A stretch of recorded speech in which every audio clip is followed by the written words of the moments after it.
মাৰ এটা Insta account নাই, ডাঙৰ কথা নহয়। মায়ে চেলফি ল'ব নাজানে, ডাঙৰ কথা নহয়। কাৰণ মই জানো যে এগৰাকী মাতৃক আটাইতকৈ আঘাত দিয়া শব্দটোৱে হ'ল মা তুমি একো নাজানা। আৰে মায়ে একো নাজানে। জীৱনৰ প্ৰথম হাৰ্টৰ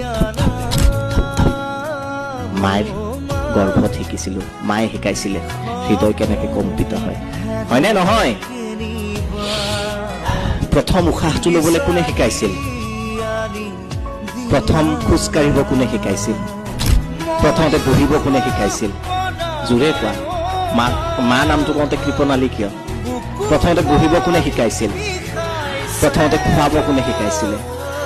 তাৰপিছত আমি কওঁ মা একো নাজানে, জীৱনত নকবা। Clap for your mother. She is the wisest lady in the earth.